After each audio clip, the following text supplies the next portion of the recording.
Alô, boa noite. Muito boa noite a todos e a todas que estão chegando ou vão chegar. Estamos aí nos preparando para mais uma live mensal do Instituto Ressurgere, ok? E nós vamos hoje ter uma live com foco numa área muito importante da psicologia, né? Que é a área da psicologia voltada à saúde da pessoa idosa. Então, a psicogerontologia, ok? Vamos aguardar mais uns instantinhos aí para ver se mais algumas pessoas consigam já estar conosco ao vivo, participar da live, que vai ser bem livre, comentada. Quem tiver perguntas pode ir colocando, né? Então vamos aguardar um minutinho de silêncio aí para que nossos colegas cheguem, né? Amizades. Também estou aguardando aí a minha colega de instituto, a Fernanda.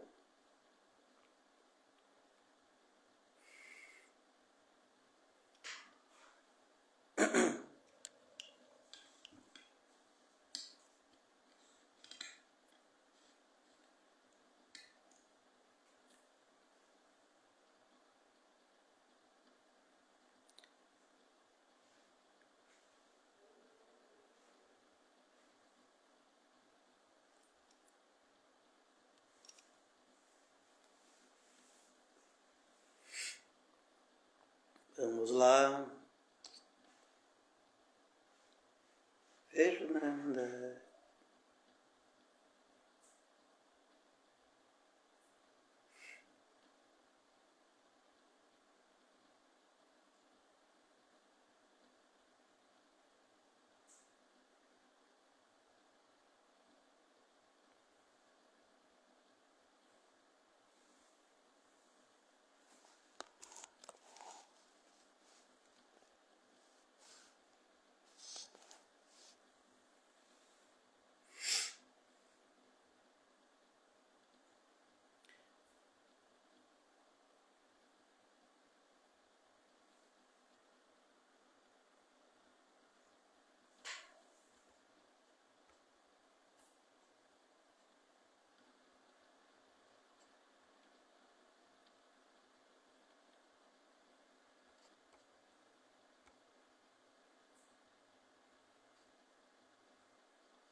Alô, alô. Fernanda, tá ouvindo, Fernanda? Pode entrar ao vivo, Fernanda. Entra junto aí na live para se apresentar.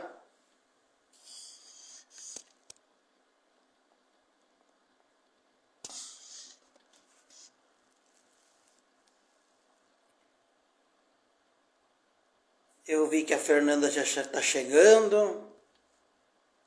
Pode entrar ao vivo, Fernanda.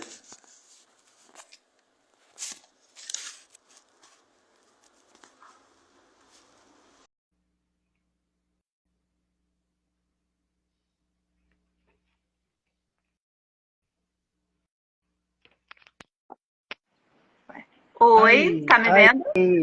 Estou te vendo assim, apareceu. Tá bom. Então, achei que estava custando para entrar.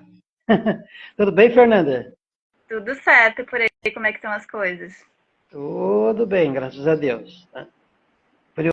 Friozinho do inverno chegou, né? Baita frio, nem me fale. Ainda bem que o final de Legal. semana chegou, né? Então, hoje quando eu abri a gravação, eu estava colocando aqui uma temática muito importante para nós, né? Inclusive a questão do clima hoje, por exemplo, que estamos vivendo o inverno, né? A gente sabe que Sim, a pessoa idosa, ela sofre um pouco mais também com as intempéries, né? Altos e baixos de verdade. temperatura. Então é um tema que é bastante, de certa forma, é muito importante a gente comentar, trabalhar, inclusive, né? Ah, com certeza. Tá em cima da hora. Tá na hora já, 29 horas, né? É isso. Uhum. Vamos começando devagarzinho, Isso. então, né? Tá, perfeito, então. Quer fazer uma apresentação, Fernanda, para nós? Pode ser, então. Bom, pessoal, boa noite. Eu sou a Fernanda, né? Sou psicóloga, colega do Josemar também, né? Somos formados pela FADERGS. Faço especialização na área de TCC, atendo crianças, adultos e idosos, né? Também. Bem, basicamente a minha área, então, é na área clínica, né? Apesar de fazer, além da especialização em TCC, também uma especialização em psicologia jurídica. Daqui mais um tempo, espero estar terminando. Agora é contigo, Jacimar. É uma alegria estarmos juntos aí com a companhia da Fernanda, nossa colega, né, de instituto e também na profissão, né? Então, eu também sou psicólogo do Instituto, também sou formado pela FADERGS, como a Fernanda falou, né? E tenho especialização na psicologia humanista, mas eu me dedico também na prática clínica, tanto na psicologia humanista como na linha cognitiva, né? São duas áreas que eu gosto, né? E uma das áreas de pesquisa que eu tenho por vontade própria, que eu vou me aprofundando cada vez mais, é a psicogerontologia, que é a área da psicologia voltada ao cuidado da saúde emocional das pessoas idosas, né? A que cuida um pouco mais da área do envelhecer de toda a pessoa, né?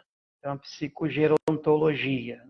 Gerontologia tem a ver com a ideia do cuidado já das pessoas mais velhas, né, Fernanda? Então, é muito ligado com a área da enfermagem, por exemplo, né? A área da saúde pública. Né? Mas a psicologia, então, se une a essa campo da saúde pública, né? Para oferecer uma saúde, um controle, um cuidado da saúde emocional da pessoa idosa, né? Então, hoje nós vamos trazer essa live com dois temas muito importantes dentro da psicogerontologia, quando a gente se volta para as comorbidades, né? As comorbidades são as doenças, as dificuldades de saúde física ou até mesmo emocional, né? E hoje nós vamos falar um pouquinho sobre o Alzheimer e o Parkinson dentro da psicogerontologia, como que os profissionais dessa área da psicogerontologia ou mesmo da psicologia em geral, né, podem pensar, se voltar e conhecer essa área de intervenção, né? Certo? Já podemos começar, Fernanda?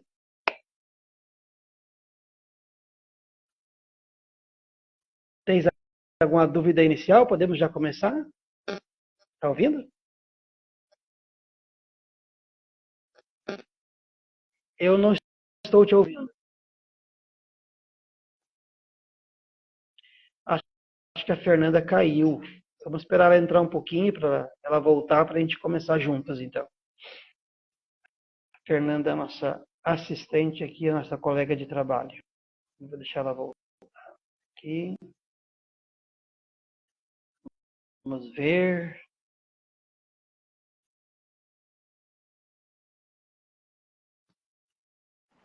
Voltou? Oi, Josimar. Sim, caí aqui Caiu, sem caiu. querer, desculpa. Pode começar, perfeito. Tá bom, estava esperando então. Então, bom, pessoal, então vamos à nossa temática, né? Para começar, lembrar o seguinte, tá? A psicologia, no geral, ela tem a preservação da vida como foco também, né? A vida humana, a saúde humana, sempre com um foco mais específico no emocional e na saúde mental, né? A psicogerontologia, quando se volta para a pessoa idosa, pessoa que tem um processo de envelhecimento natural ou mesmo por comorbidades, por doenças que tem que enfrentar, né? Ela tem que se focar bastante numa área da subjetividade humana, né? Porque a subjetividade humana é onde acontecem todos os autoquestionamentos da pessoa, de modo especial da pessoa idosa, né? Onde temos o psicológico, sonhos, as frustrações de uma vida, tristeza, angústia, dores, né? A pessoa se autoquestiona a sua subjetividade, né? Então, apesar de falarmos de comorbidades associadas, por exemplo, muito, infelizmente, com a terceira idade, né, com a adultez avançada, né, nós não devemos pensar que a vida, o envelhecimento, tem que ser necessariamente conectado com doenças, né? Seja doenças físicas ou outra qual que seja, né? Não devemos associar envelhecimento com doença. Pelo contrário, graças a Deus, cada vez mais temos pessoas que envelhecem com saúde, né? Certo? Então, para começar a ter que ter essa consciência, a doença não é associada com envelhecimento, tá bom?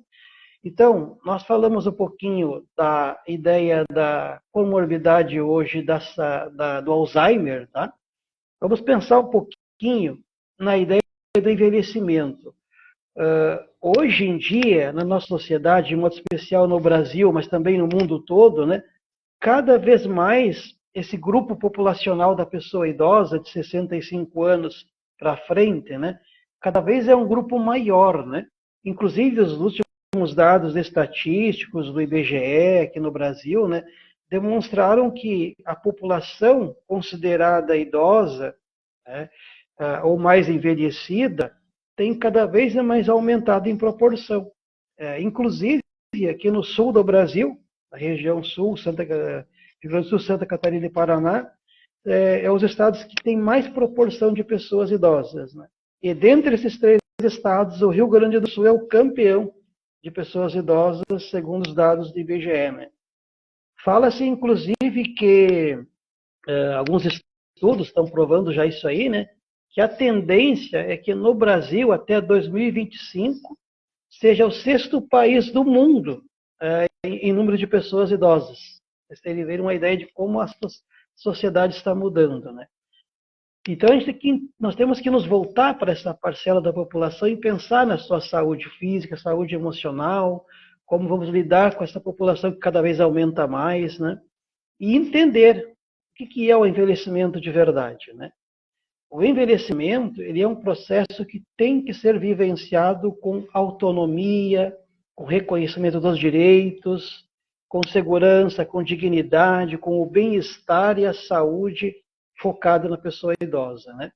Então, há de se pensar cada vez mais como que a saúde pública precisa considerar essa parcela da população, né? E também os problemas de saúde que afetam a população mais idosa em geral, né? E aí nós temos as 2 doenças que eu trago hoje, né? Que afetam a saúde mental. São doenças neurodegenerativas. Que aí nós temos, entre as diversos tipos de demências, né? Temos o Alzheimer, por exemplo, né? O Alzheimer é uma doença degenerativa.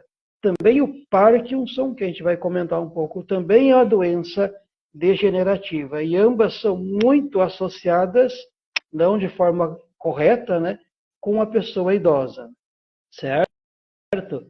Então, voltando à ponta inicial, temos que entender o envelhecimento como algo natural, biológico, que não pode necessariamente ser associado com doenças, porque existe um envelhecimento natural. E também existe uma diminuição lenta e progressiva da função mental da pessoa. Então, toda pessoa passa por isso com o processo de envelhecimento. Alguns mais cedo, alguns mais tarde, uns mais que outros, né? Mas toda pessoa, à medida que vai envelhecendo, vai perdendo um pouco das suas capacidades físicas e mentais, emocionais, afeta o pensamento, afeta o juízo, a capacidade de aprender, né? Então, são coisas que há, naturalmente, um processo que vai acontecendo. Mas também tem pessoas com 100 anos, por exemplo, que não tem nenhuma demência. Então, pessoas que são 100% saudáveis, têm 90, 100 anos, até mais de 100 anos, e são conscientes de cada gesto, de cada escolha que vão fazendo ao longo da vida, certo? Vamos pensar um pouquinho, então, na doença de Alzheimer, gente. Para a gente começar a compreender o nosso tema, então. Doença de Alzheimer, primeira coisa importante que eu quero comentar, né? O nome da doença, né? Para a gente entender, né? toda na área científica, toda doença, quando é descoberta, ela geralmente é nomeada pelo nome do seu descobridor.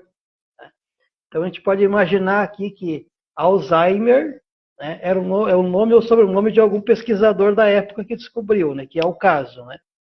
Então, o nome aqui do pesquisador é Alois Alzheimer, que era um médico alemão. Tá? Foi lá nos anos de 1907, quando começaram as pesquisas, quando começaram os exames de saúde mental a surgirem, né? Começaram a se investir nessa área. E aí ele começou com os primeiros exames, descobrir e diferenciar entre seus pacientes, né? Que havia alguma coisa que afetava o córtex cerebral das pessoas, que ele via nos exames, né? Ele observou, por exemplo, que nas imagens que ele fazia desses pacientes que ele tratava, ele observava tipo placas de gorduras ou placas senis, que ele chamava, né, na região do córtex cerebral, muito próxima dos neurônios, da conexão neuronal. Né? Então ele chamou isso de placas senis influenciando o processo de conexão neuronal no córtex cerebral. Né? E ele observou que as pessoas que tinham maior quantidade dessas placas, havia uma degeneração cognitiva nessas pessoas, e que afetava cada vez mais a conexão sináptica entre os neurônios. Então ele começou a entender que havia uma conexão entre as placas de gorduras localizadas em torno desses neurônios com a conexão da cognição, da transmissão de memórias, né? Que impedia ou possibilitava a conexão sináptica entre os neurônios. Né? A gente está falando aqui de coisas de cérebro, de neurônio, para quem não conhece, pode ser um pouco estranho, né? Mas é aquele que muitas pessoas já sabem o que significa a gente falar de neurônio, né? Que é a célula principal que faz a conexão das nossas memórias e pensamentos à conexão cerebral. Né? Então, o que o Alois Alzheimer definiu? Ele disse que essas placas que se criavam em torno dos neurônios, né, ocasionavam uma perda sináptica nas suas regiões do cérebro. Né? Essa perda sináptica que basicamente chama de perda de conexão. Né? E provocavam, então, o que ele chamou de senilidade, ou hoje a gente chama de demência. Né? Que também se manifestava por uma confusão mental muito grande. Então, ele observou que seus pacientes que tinham esse problema aumentavam sempre mais o problema de confusão mental, perdendo a capacidade de se dominar, esqueciam seus hábitos básicos do dia a dia, do próprio cuidado. E na medida que ele via que isso acontecia, ele observava que a doença também progredia, aumentava a presença dessas placas senis nessa região cerebral. Né? Então ele observou que as pessoas começavam a perder a capacidade de conexão com suas memórias do passado, esqueciam coisas da higiene pessoal, esqueciam medicação, esqueciam de colocar as coisas do dia a dia, nome de parentes, familiares, data do dia, local onde mora.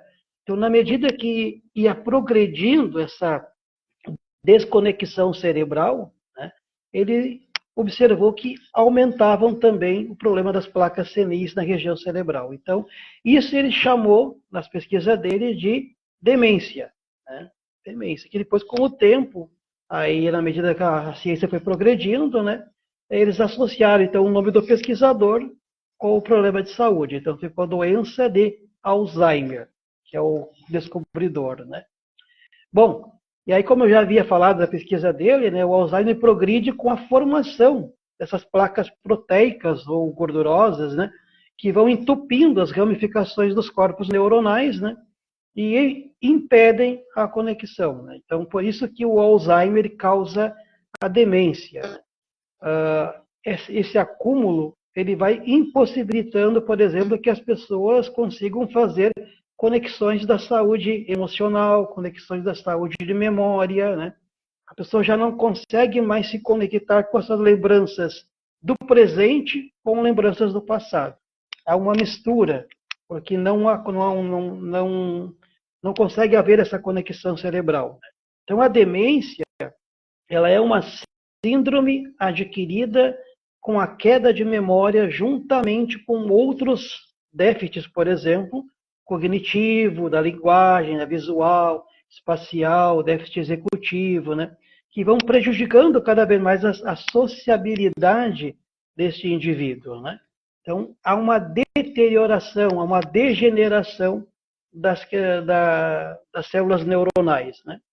Então, seguindo os estudos do Alzheimer, né, essas placas proteicas foi sendo descoberto com a medida que as pesquisas foram aumentando, né, que elas têm uma origem lá na questão genética da pessoa, inclusive, né? Existe algumas pesquisas que falam de uma proteína chamada beta-amiloide, né, que é uma proteína que parte dos nossos genes lá, né, que é levada ao nosso cérebro, né, e essa proteína influencia nesse padrão da doença, inclusive, né, que ela vai ocasionando ou não essas placas neuronais, né. Então, no estágio original da doença, segundo o Alzheimer, né, essas placas elas podem vir a se fazer presentes por influência genética com 20 anos antes de se detectar a doença, por exemplo, diagnosticar a doença, né? Já pode ter sinais de senilidade muito antes do diagnóstico, por exemplo. É isso que ele está dizendo aqui, né? E também, os estudos que o Alzheimer trouxe para nós dizem que quando é diagnosticada a doença, que já vem num progresso, né, uma pessoa tende a viver de 2 a 10 anos. De 2 a 10 anos após o diagnóstico, né? E os estágios da doença, eles podem variar em velocidade de 1 a 5 anos. Então, dependendo do estágio do avançado dessa demência causada por esse problema, né, há uma aceleração ou não nesse processo vital da pessoa, né? Bom, e aí isso é para explicar um pouquinho o que é a doença, né? Em geral, o Alzheimer traz para a pessoa perda de memória, né?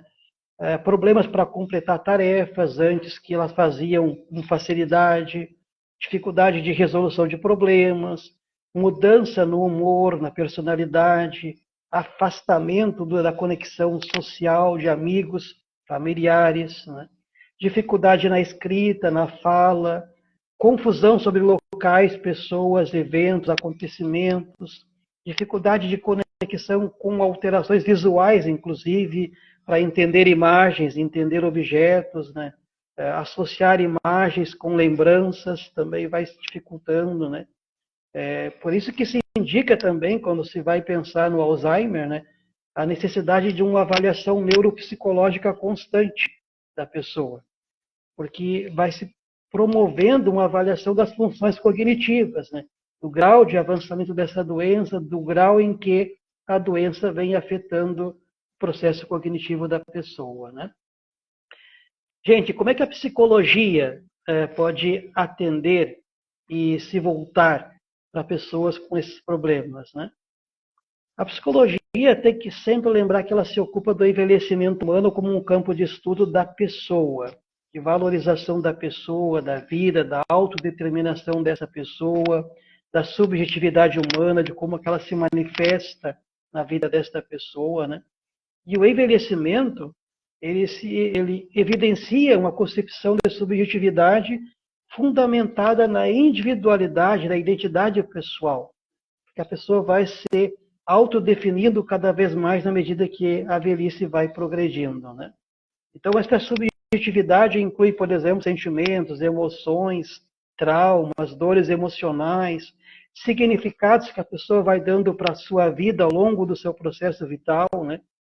Mas no caso da doença de Alzheimer, a psicologia tem muito um papel de importância na conscientização e no cuidado que surge com essa doença, né? Pelo medo ou pelo receio dos efeitos da doença na pessoa, né? E aí, no caso, por exemplo, de como é que a psicologia consegue ajudar pessoas com Alzheimer, né? Em geral, se fala muito do campo de estimular as habilidades cognitivas da pessoa, aquilo que ela ainda consegue fazer, que é remanescente, reeducar aquelas habilidades que estão em declínio, incentivar o convívio social, as atividades de lazer, tudo que é prazeroso para a pessoa, que se torna benéfico, né?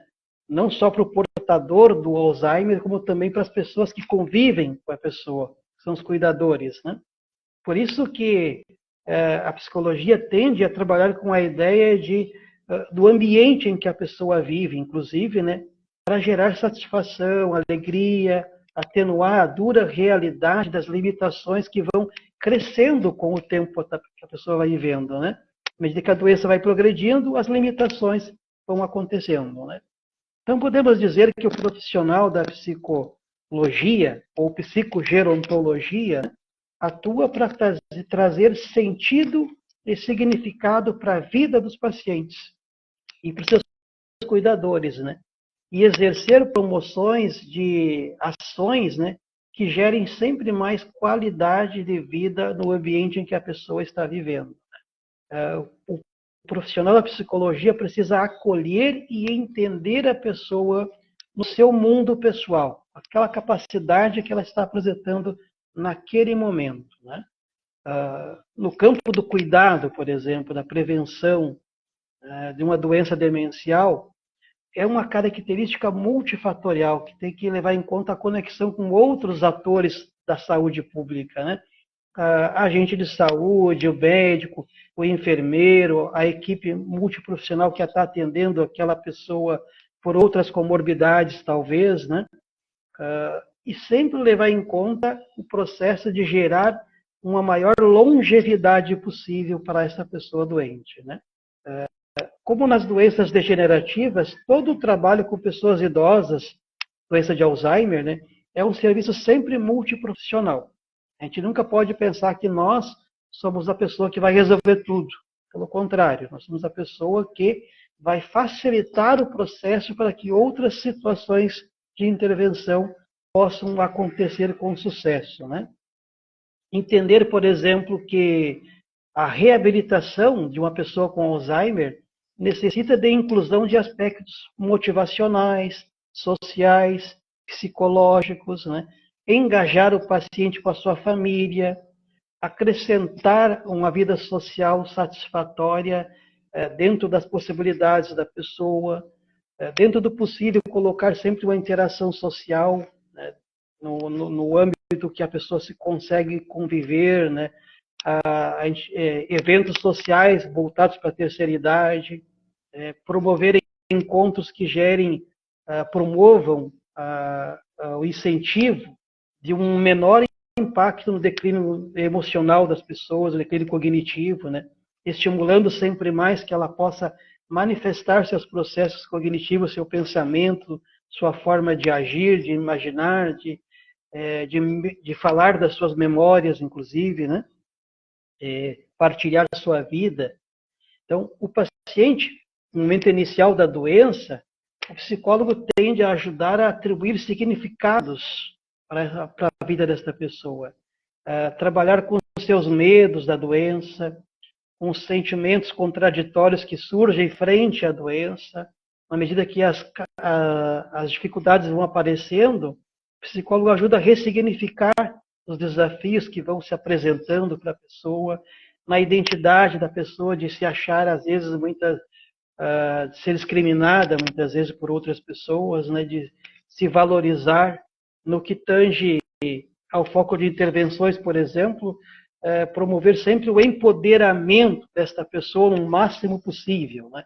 Dar valor, dar sentido, dar significado, motivar, né? Para que ela tenha e entenda que o seu processo de envelhecimento não está ligado à avaliação das pessoas. Pelo contrário, está ligado ao seu envolvimento no seu processo de saúde e doença, né? Para que ela entenda que ela pode viver ao máximo possível tudo que a vida ainda lhe permite, né? Então, que o profissional de saúde, né, deixe de olhar somente para o cuidado da doença, porque a doença é um foco da medicina.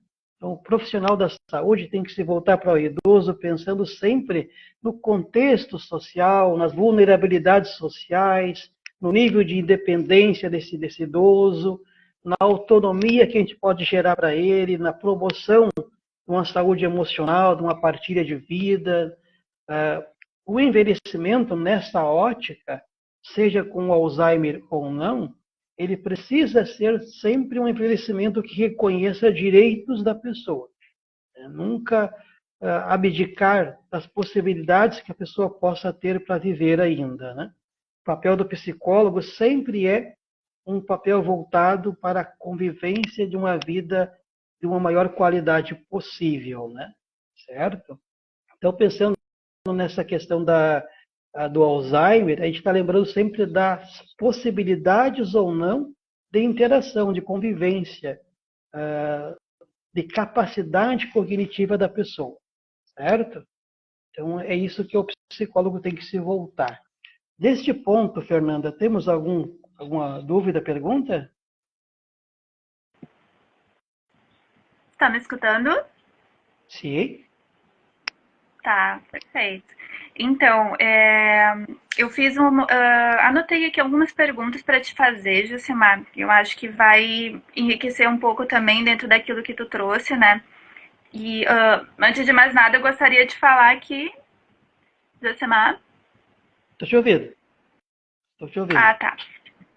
Eu gostei muito da tua fala, trouxe bastante coisa interessante, explicou bem como é que funciona, né, ali o processo, né, neurodegenerativo da doença do Alzheimer e tudo. Eu queria só saber um pouquinho mais sobre o Parkinson. Eu confesso que eu não sei muita coisa. Tem algo a ver com a dopamina no cérebro, né? A única coisa que eu lembro ali das aulas da faculdade. Mas eu queria saber também como é que funciona isso, né? E uma dúvida que sempre me acompanhou. Eu não sei se tu já ouviu falar sobre os pugilistas, as pessoas que fazem boxe e tal, né? Diziam antigamente que tem uma relação, né? Ali o boxe com as pancadas que vai levando na cabeça. E isso pode ter alguma relação com o processo demencial. Tu sabe alguma coisa sobre isso? Realmente tem algum fundo de verdade ou não? Bom, Fernanda, está me ouvindo? Tô ouvindo. Tá me ouvindo? Beleza, então. Sobre o Parkinson eu vou falar agora, na verdade. Eu não falei ainda, né? Vou começar a falar do tema agora, né? Sobre a questão da demência, por exemplo, por uma atividade profissional que venha a se exercer, boxe, por exemplo, na verdade eu não busquei essa informação, eu não tenho conhecimento, né? Tá? Mas eu creio que pode sim, mas aí é um problema externo, né? Que pode afetar a demência por exemplo, gerar um coágulo cerebral, né? Um evento externo que venha a prejudicar, causar uma hemorragia cerebral e esta hemorragia afetada por um problema cognitivo, né? Aí acho que sim. Eu só não tenho certeza porque eu não pesquisei, tá bom? Mas é possível sim. É um problema degenerativo ocasionado por um evento externo. Bom, vamos lá para o Parkinson, então, né? Para a gente continuar um pouquinho. Bom, do Parkinson, gente, eu vou começar pela mesma ideia que eu comecei falando do Alzheimer, né? Também tem essa questão da associação do nome da doença com o profissional que a descobriu, né? Assim como o Alzheimer, do alemão, né? No caso da doença de Parkinson, é um outro médico chamado James Parkinson. James Parkinson é o nome do médico que descobriu a doença, né? Isso foi lá em 1817, bem mais antigo que o Alzheimer, inclusive, né? Certo? Então, esse médico, ele descobriu o quê? Ele viu que a doença de Parkinson ocorre numa região do cérebro chamada substância negra, certo? A região do nosso cérebro, substância negra, aonde ele observou a degeneração de células dessa região, e essas células que estão nesta região são células que produzem a substância que nós chamamos de dopamina, certo? Então, essas células da dopamina, que são neurotransmissores, né, elas conduzem as correntes nervosas do corpo cerebral um ao outro, né? E a falta ou não destas células no nosso cérebro afeta os movimentos corporais, os movimentos físicos da pessoa. Então, um dos sinais evidentes do Parkinson é os tremores nos membros da pessoa, de modo especial nos membros superiores, ok? Então, é isso que o médico descobriu ao estudar esses casos com as pessoas, né? Ele observava que havia essa presença do tremor, da rigidez, né, da braticinésia. Braticinésia, na verdade, é a ideia dos movimentos lentos, lentidão, reflexos reduzidos, né? A instabilidade postural é o que na ciência se chama de bradicinésia. Tá? Mas, em geral, é a ideia da rigidez, distúrbios do sono, distúrbios da fala, distúrbios respiratórios, né? Dificuldades urinárias, tonturas, dores, sensações anormais. Inclusive, esse problema da falta da dopamina nessa região do cérebro, né? Ele pode até levar a sintomas da área da psicologia, que é alucinações e delírios. São sintomas bastante impactantes na medida que há esse progresso dessa doença, né? Certo, pessoal? Então, temos que partir sempre, quando pensamos nisso, que é uma doença que causa bastante sofrimento para as pessoas, né? E o principal sentimento envolvido com o Parkinson, lembrando sempre, antes de prosseguir, é uma doença degenerativa, na ideia de que degenera as células dessa região cerebral e impede que novos neurotransmissores da dopamina sejam fabricados ou conectados, né? Então, falávamos antes, né, que o tremor é um dos principais sintomas do Parkinson, né? O mais comum. E é o que mais causa desconforto social e emocional nas pessoas, inclusive, né? Por quê, gente? Porque a pessoa se sente envergonhada, na verdade.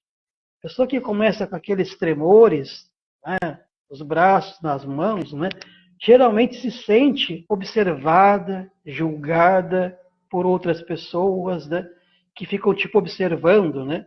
Então, o tremor das mãos, muitas vezes, eles podem ocorrer na região da face também, no queixo da pessoa, na cabeça, nos pés, né?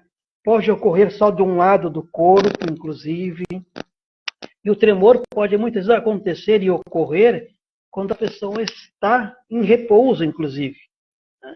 Por razões que ainda não se sabe, na verdade. Os pesquisadores não descobriram ainda, são razões desconhecidas, né? Que esse tremor pode variar durante o dia. Mas o que se descobriu até agora é que esse tremor aumenta quando a pessoa fica nervosa. Então, é muito associado com o emocional da pessoa. E aí observou-se que, ao contrário, quando a pessoa está mais descontraída, os tremores tendem a ser mais espaçados ou até desaparecerem, inclusive. Então, tem uma associação aí com o emocional, por isso se diz que do mal de Parkinson, a depressão é considerada uma doença muito frequente com esse distúrbio psicológico, né? A depressão e mal de Parkinson são muito associadas, né? Uma coisa que é importante, por exemplo, comentar, talvez, para aprofundar, que existe na ciência o que se chama de parkinsonismo e o Parkinson. Parkinson em si é a doença degenerativa, né? Ok? Parkinsonismo é quando nos exames que é feito com o paciente, né? Nos exames de imagem, né? Aparecem outras alterações além da questão do Parkinson em si. Além do problema com a dopamina, né? Surgem outros sintomas e sinais nos próprios exames da saúde mental da pessoa. Aí chama-se parkinsonismo, são comorbidades associadas. Okay? Então, quando há outros sinais, outras comorbidades, assim se chama de parkinsonismo. Mas, em geral, o sofrimento é igual para os dois lados, né? Não modifica aí. O sofrimento causado pela pessoa, ele gera sempre a ideia da incapacidade física e problemas de saúde mental, né? Ok? Vamos ver uma coisa importante também, porque a associação entre dopamina e a dificuldade de física da pessoa, a gente viu ali que a ciência conecta a ideia do emocional, né? Nós vimos que na psicologia a gente foca muito na qualidade de vida da pessoa. Então, se nós pensarmos que a dopamina, esse neurotransmissor do nosso cérebro, né, ele é associado com um neurotransmissor que gera alegria e prazer também na pessoa, no emocional, né? Então, dopamina leva à alegria, leva ao prazer, né? Se isso está faltando na pessoa, na vida da pessoa, temos aí um campo muito fértil para intervenção psicológica, inclusive, né? Porque aí o psicólogo, o profissional da psicologia, ele vai ser aquele cara, aquela pessoa que vai ser a dopamina da pessoa. Ele vai trazer essa dopamina por meio das relações sociais, por meio da intervenção que ele vai fazer. Um dos principais focos, então, do psicólogo, já trazendo aqui para vocês, ao lidar com pessoas com mal de Parkinson, né, é buscar gerar a alegria, buscar gerar prazer nesta vida, para que a pessoa não se sinta, vamos usar uma palavra feia aqui agora, um lixo escanteado pela sociedade, né? Que a pessoa sinta-se que ela tem valor, apesar dos seus problemas físicos manifestados, né? Então, considerando-se que é possível vislumbrar, por exemplo, uma multidimensionalidade dessa experiência da pessoa portadora de doença de Parkinson, né? Que não deve ser restrito ao biológico, né? A sintomatologia motor, né? Mas sempre levar em conta os domínios cognitivo, psicológico e social, quando a gente vai pensar nessas intervenções, né? Uma outra área também que é incentivada na doença de Parkinson, por lembrar que o Parkinson é uma doença degenerativa, né? Então, sempre também é incentivado a avaliação neuropsicológica, né? Para que se encontre, né, nesta pessoa a compreensão das alterações cognitivas que aparecem com mais semelhança na doença de Parkinson, assim como aparece também no Alzheimer, que a gente falava antes, né? Então, a psicologia sempre pode ajudar uma pessoa com doença de Parkinson, né? Que tem esse problema degenerativo.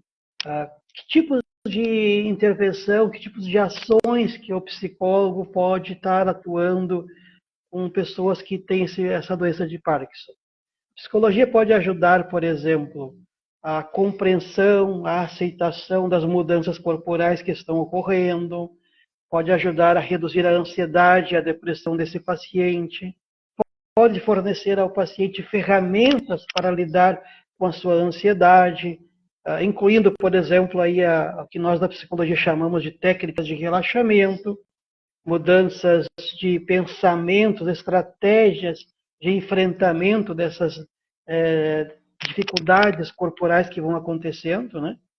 A psicologia pode ajudar também na melhorar a qualidade de vida do paciente, ajudando a encontrar formas de se engajar em atividades significativas e manter, assim, uma independência pelo maior tempo possível. Então, sempre que possível, incentivar a independência dessa pessoa.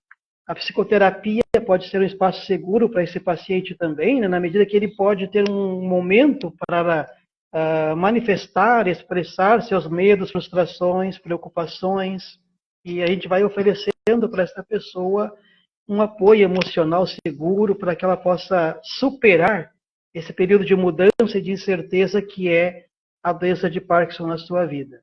E aí o que eu dizia de antes, vou repetir para vocês mais uma vez aqui, né, para compreender, né? Se a dopamina é conhecida como o hormônio da alegria e do prazer e está faltando na vida da pessoa, a psicologia trabalha e atua para gerar a felicidade e a qualidade de vida dessa pessoa. Então, é muito lógico você pensar que a psicologia tem muito a contribuir para gerar essa felicidade para a pessoa que tem problema de Parkinson, né? Por exemplo, por uma escuta ativa, compreensiva, uma acolhida empática desta pessoa, a valorização das suas dores, seus sentimentos, atitudes, que é comum para os profissionais da psicologia, né? O campo de atuação do profissional, seja atuante da psicogerontologia ou mesmo de uma forma clínica, né, ele é muito mais abrangente que uma doença somente, porque ele envolve sempre o ambiente de cuidado desse paciente, como é que ele é cuidado, onde ele é cuidado, quem é que cuida desse paciente, quem apoia este paciente, se ele está na sua casa, se ele está num asilo, se ele está numa casa geriátrica. Todo o ambiente tem a ver com o emocional dessa pessoa. Nesse campo psíquico, né, todos os sentimentos e angústias da pessoa têm que ser trabalhados novamente todos os dias. Em alguns casos, é preciso acompanhar o paciente na sua rotina familiar também, inclusive. É por isso que a psicogerontologia se volta para a convivência desta pessoa idosa no ambiente em que ele se encontra, né? Não é fácil, mesmo para quem cuida uma pessoa com a doença de Parkinson, né? Ressalta-se, por exemplo, que no âmbito da psicogerontologia, sempre também manter o caráter multiprofissional, né? Mesmo que haja uma aplicação de terapia individual, que a gente tenha como profissional da psicologia preservar o caráter do sigilo profissional, né, Fernanda? Mas mesmo sempre lembrar que são doenças que envolvem um caráter interdisciplinar. Então, a gente tem que levar em conta sempre o apoio e o que o outro profissional de saúde pode colaborar nesse processo de saúde desse nosso paciente, né? O cuidado vai muito mais que a lei do corpo, né? A lei do físico. Ele envolve a compreensão da história de vida dessa pessoa, dos sentimentos dessa pessoa, acolher sobretudo a demanda emocional, né? Como que este paciente vai poder conseguir viver e manifestar as suas emoções na sua vida ainda, né? A doença de Parkinson, ela vai impossibilitando, com o passar do tempo, a conexão social da pessoa. E aí o papel do psicólogo é promover essas interações sociais também com a família, de uma forma intergeracional, por exemplo, com crianças, com netos, com outros familiares, né? É muito incentivado esse processo de afetividade, promover afetos, promover encontros, promover possibilidades de troca de afetos, de alegria, porque é o que mais falta para a pessoa, lembrando sempre da dopamina, né? Certo? Não sei, Fernanda, se tu tem já perguntas sobre esse caso, se já te ajudou a esclarecer um pouquinho. Ah, com certeza. Eu vou aproveitar também esse gancho, né, da última coisa que tu estava falando sobre, né, e vou te perguntar, assim, como que a gente pode trabalhar mais a inserção dos idosos na vida social? Algumas vezes eu já me deparei com um pouquinho de dificuldade em relação a isso, porque não só a questão da família, né, mas assim, deles se sentirem úteis, né, para a sociedade, de fazer algo. Então, tu conhece programas ou ONGs, associações que trabalhem com essa inserção de alguma forma, né, que façam coisas mais sociais com os idosos? Então, tanto no Alzheimer quanto no Parkinson, né, são doenças degenerativas, né, há essa necessidade de promoção de afetos, promoção de conexões sociais, né? Claro, cada um tem o seu nível de afetabilidade do físico da pessoa, né? O Alzheimer mais na questão cognitiva mesmo, né? E o Parkinson afeta a questão física também. Então, temos que partir sempre do consenso que toda doença gera sofrimento. E esse sofrimento, ele desconecta a pessoa da sua realidade social. Ele desconecta e também, muitas vezes, ele gera uma conexão distorcida da realidade, porque esse paciente influencia a sua conexão com o tamanho da sua dor, com o tamanho do seu sofrimento, né? E a depender desta dor desse paciente, ele vai dar sentido ou não para a sua conexão social, né? Para a sua vida, o significado para a sua vida. Então, tanto essas doenças degenerativas, quando as pessoas adoecem por esses problemas, né, o principal papel da pessoa que cuida, o psicólogo, o psicogerontólogo, né, ao profissional da psicogerontologia, é buscar formas de promover essa conexão social, essa geração de afetos, né? E geralmente são formas que são de acordo com a capacidade do paciente. Tem pacientes que são acamados, tem pacientes que conseguem se locomover, tem pacientes que estão em cadeira de rodas, né? Então, dependendo do grau que a doença já afetou esse paciente, tu vai oferecendo a ele oportunidades. É muito comum, por exemplo, os encontros em grupo de pessoas idosas, né? Rodas de conversa, promover encontros de pessoas idosas que possam conversar, dialogar, desabafar, colocar suas histórias para partilhar, sua história de vida, né, inclusive, né? Para aqueles que conseguem ainda se locomover, caminhar, é muito indicada a promoção de encontros sociais, que a gente chama por aí de encontros da terceira idade, muitas vezes se chamam na sociedade, né? Então, todos os encontros que são nesse sentido, eles geram também um prazer, uma conexão, uma afetabilidade do emocional, positivamente falando, né? Que promovem a possibilidade desse aumento de prazer, apesar da doença, né? Então, não existe assim um lado específico, um campo específico, é de acordo com a capacidade do paciente. Se ele se locomove, se ele caminha, se ele se movimenta, se ele consegue verbalmente se manifestar, dialogar, conversar, né? Mas geralmente é isso, encontros de grupos, encontros familiares, promover o encontro intergeracional, que é aquilo que a gente diz com as crianças, com netos, com a família, né? Que ajudam bastante também. Sempre focando na ideia do emocional, da saúde e da qualidade de vida. Perfeito, Respondi? Josemar. Com certeza. Vou te fazer então outra pergunta. Quais os fatores de proteção que tu observa para essas duas doenças que a gente está falando hoje, né? Do Alzheimer e do Parkinson? Bom, as duas doenças elas têm uma carga genética muito grande, né? Carga genética muito, tanto o Parkinson quanto o Alzheimer, eles têm nas suas pesquisas hoje atuais dizendo para nós, né, os pesquisadores, que a influência da carga genética ou hereditariedade também influencia um pouco também, né? A gente já teve na família, por exemplo, pessoas que tiveram problemas de saúde mental, né? Pode ter uma influência hereditária aí, mas a carga genética é muito grande, né?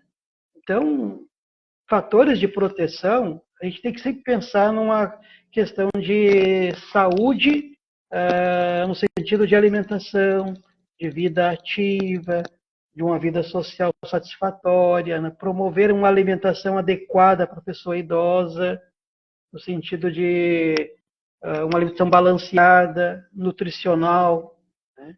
Então, a alimentação e o social são fatores que geram proteção. Quanto mais a pessoa vai envelhecendo, é muito comum, por exemplo, o Alzheimer surgir na pessoa que abandona, um idoso que é abandonado, um idoso que fica enclausurado na sua casa, abandonado por familiares, ou muitas vezes naquele idoso que é jogado num asilo, numa casa geriátrica e não tem mais uma vida social. Né? Família não visita, não sai, não passeia, não é levado para lugar nenhum, fica só no quarto e quando muito, um salão aberto ali que mal pega um sol às vezes, né? Então, essa sociabilidade é fator de proteção, porque a doença de Alzheimer progride na medida em que não há essa sociabilidade, não há esse afeto, não há essa conexão com o emocional, né? E o Parkinson por ser uma doença degenerativa e ter essa questão do lado emocional, da dopamina também, como as pesquisas já demonstram para nós, as pesquisas, né? Elas falam que quanto mais uma vida alegre, mais uma vida satisfatória, menos os sinais do Parkinson se manifestam. Tem uma conexão muito emocional aí com o Parkinson também. Então, fatores de proteção, além da alimentação saudável, além de uma vida, de uma sociabilidade o máximo possível dessa pessoa idosa, que ela não fique jamais isolada, né? É essa questão do emocional mesmo, de promover afetos. Perfeito. E, Josemar, o que tu já conhece de inovação no tratamento, né, dessas duas doenças hoje em dia? Tem alguma coisa que tenha saído de novo? Como é que tá isso? Agora tu me pegou. Essa é uma pergunta que, de fato, eu não aprofundei muito essa questão das pesquisas atuais, né? Eu quis trazer, na verdade, um foco muito de como lidar com esse problema. Eu não foquei muito na ciência, né? No sentido de que o que fazer, como mudar, né? O que se sabe é que não tem cura, nem uma coisa nem outra, né? O que se faz é um processo de retardar ao máximo os sinais da doença, tanto na questão da degeneração da cognição com o Alzheimer, né? Quanto na questão do Parkinson, na questão dos movimentos, da questão física, né? A ideia sempre é promover o máximo de formas da pessoa não ser afetada por a doença ou retardar ao máximo esse efeito da doença. Prolongar ao máximo a vida saudável. É o que se sabe, que eu consegui observar por enquanto, né? Mas cura não tem, né? E o que se sabe é que não tem ainda uma forma de intervenção genética. Vamos pensar aqui, por exemplo, no Parkinson, né? Ou no Alzheimer, nesse gene que a gente foi descoberto ali no beta-amiloide, né? Não foi descoberto ainda o porquê que há esse erro genético. O que acontece do nosso gene ser programado para fazer algo que não se previa, digamos assim. Será que a gente pode dizer que vai prever alguma coisa, né, na genética, né?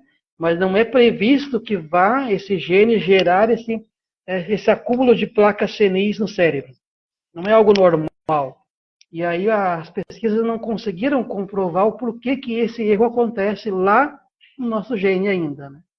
É o que eu sei por enquanto, só o que se sabe é isso. O que está sendo investigado é alguma forma de intervenção que essa proteína que causa esse beta-amiloide, essa proteína que causa o Alzheimer, por exemplo, de que forma que a gente pode isolar essa proteína para gerar uma medicação que talvez possa impedir o seu progresso de chegar ao cérebro, que talvez possa reduzir o seu impacto na questão neuronal, né? É isso, basicamente, que eu consegui observar por enquanto.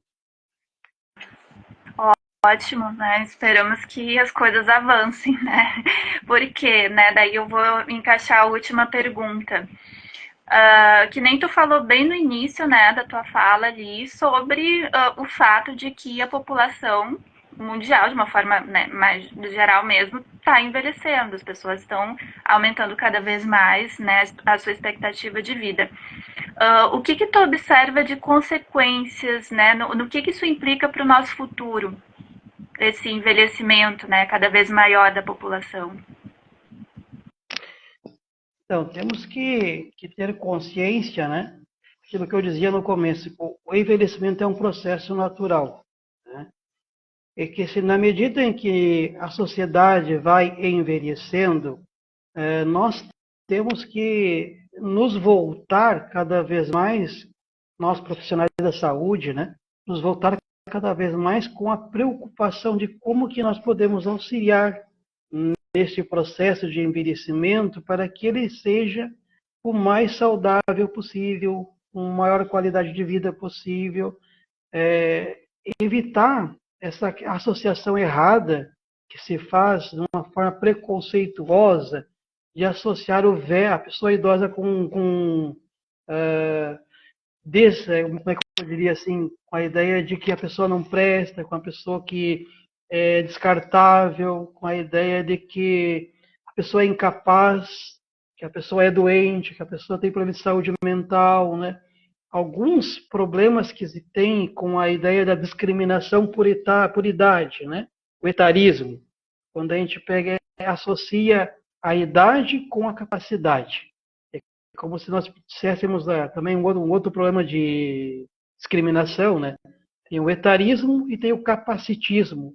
O capacitismo é muito ligado com a ideia da questão física. A gente vê, por exemplo, as pessoas que têm algum problema físico, alguma incapacidade física, seja qual for, né? E aí a gente começa a discriminar tal pessoa porque ela não pode conviver com tal lugar, tal pessoa, porque ela é incapaz, que ela não pode trabalhar, que não pode estudar. E a gente vai podando as possibilidades dessa pessoa de convivência por causa de uma questão física, né? É o capacitismo, né? Desvalorizando a pessoa. A mesma coisa se faz com a ideia do etarismo, com a questão, por exemplo, de dizer que quanto mais a pessoa tem uma idade avançada, menos ela é valorizada. As pessoas veem os sinais da velhice, por exemplo, rugas, cabelos brancos, né? E nós temos aí um processo que a gente chama de velhofobia, é um nome meio estranho, né? Mas é a ideia de dizer que é um medo da velhice, mas é um medo que ele pode ser social, coletivo, que a gente poderia dizer, por exemplo, gerontofobia, vamos melhorar o termo um pouquinho, que aí é um medo coletivo de toda pessoa mais velha, né? Do idoso em geral, né? Quando a gente pensa em velhofobia nesse termo, a gente está falando mais de uma questão bem individual da pessoa que tem medo dos sinais da velhice, por exemplo, né?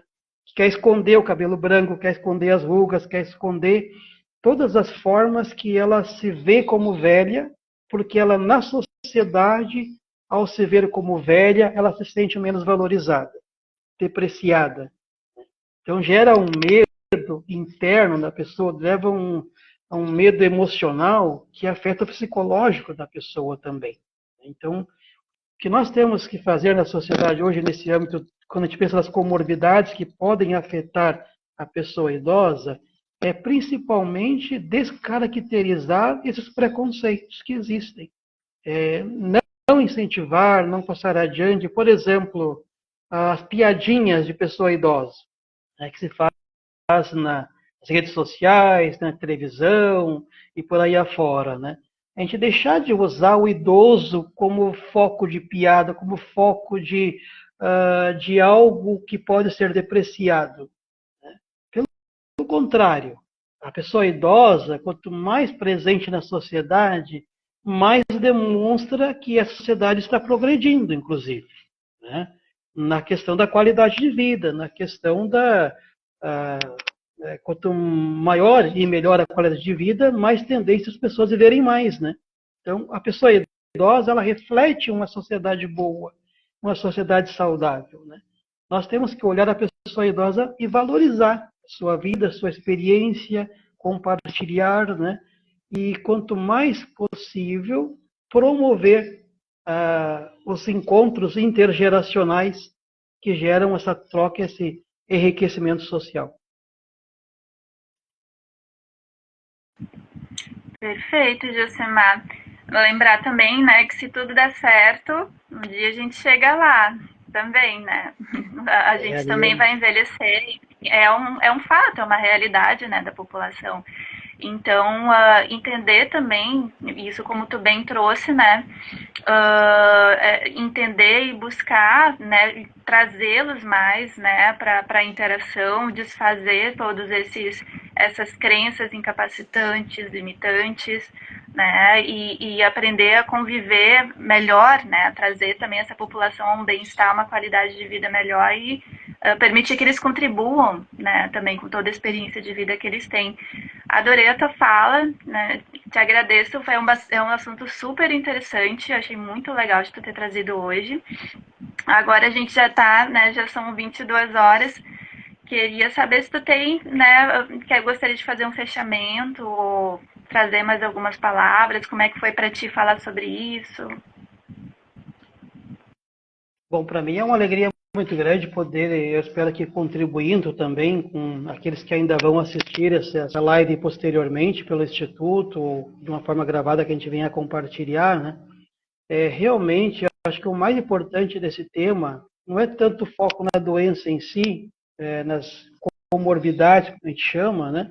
Mas a ideia do que eu falei no final aqui, né? Que a gente possa olhar para a nossa sociedade, essa população que cada vez aumenta mais, né? E realmente, quando se deparar com uma pessoa idosa, se olhar no espelho, né? conseguir olhar para a história dessa pessoa, valorizar sua vida, acolher suas dores emocionais, suas dores físicas. Na medida em que nós valorizamos o nosso avô, a nossa avó, né, a gente se torna um pouco mais seres humanos também, a gente aumenta em nós essa humanidade, essa capacidade de sociabilizar, de partilhar, de conviver com paz, com alegria, com fraternidade. Né? Então, o fim dessas incompreensões, dessas discriminações, é um caminho que nós temos que trilhar sempre, batalhar sempre contra essas discriminações etárias, discriminações por capacitismo, etarismo, ageísmo, vários nomes aí que vão se, infelizmente, vão se difundindo na sociedade, né? Que basicamente falam da discriminação. Então, o principal ponto para mim é esse, ao tratar um tema da pessoa idosa, é valorizar a vida até o seu último instante, né? Até o momento final. Não existe ninguém que tenha menos valor por estar doente ou por ter uma idade avançada. Nós temos sempre que pensar na ideia da autonomia, do reconhecimento dos direitos, a dignidade da pessoa humana, seja ela ao nascer, seja ela no final da vida. Acho que esse é o principal que eu quero deixar como recado, né? E é uma alegria muito importante poder contribuir.